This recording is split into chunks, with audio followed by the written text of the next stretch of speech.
President Paul supported ousting FBI Director Comey.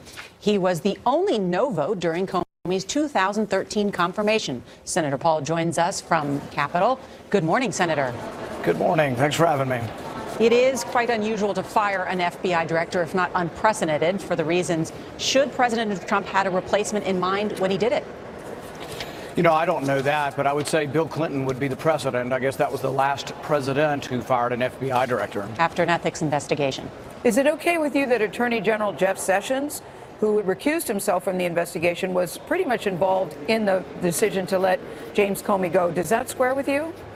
You know, I think we've probably never had someone fired where both sides actually really agreed with the firing more than you would imagine. Almost every prominent Democrat in the country has called for Comey's ouster. Most Democrats felt like he insinuated Hillary Clinton's guilt and then did not indict her. Most Republicans felt like, well, you know, with all the evidence of her guilt and with him saying so much in the press conference about what she did wrong, why didn't he indict her? So I don't think you've ever had an FBI director where both sides actually were very unhappy with him. Harry Reid called for his ouster. But Senator, that's not the question. That's not the question. Senator, excuse me for interrupting you. Let me finish my sentence. That's not the question. Chuck Schumer also said he had lost confidence in him. So I think it is the question. Both sides really had lost confidence in him, and I think that's why he's gone. No, the question is it okay with you to have Attorney General Jeff Sessions be involved in this decision when he had recused himself from the investigation? Right. Well, the hierarchy is that the FBI director works for the Department of Justice and works for the Attorney General and works for the Assistant Attorney General. And so I think that you would go through a normal process to review someone's work record before getting rid of them. And I think they summarily dismissed Comey earlier on without going through that process.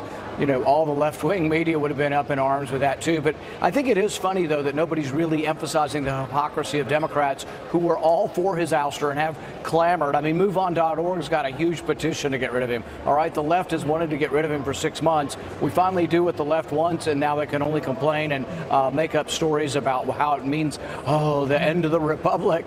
But I think it's far from that. No, Senator, it's clear people on both sides wanted him to go. The question has always been about the timing of it. That's all. Senator, let me ask you.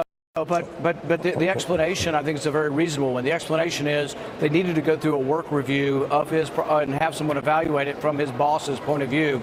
And his bosses were delayed by Democrats for months. We had the slowest approval of a cabinet really in the history of our country because of partisan differences. So Sessions was delayed, and then so was his assistant. When they finally got in place, they did a review. And I absolutely believe that from the election, there's been discussion of letting Comey go because nobody's been happy with him. Okay. I've also been unhappy with him because of his concerns about privacy, but also with concerns about investigating the Orlando killing. I think the FBI dropped the ball. There were many warning signs that could have led to us stopping the Orlando shooting, and I think the FBI would never admit that they made any mistakes in that, and I think we're unwilling to really improve the process. Important.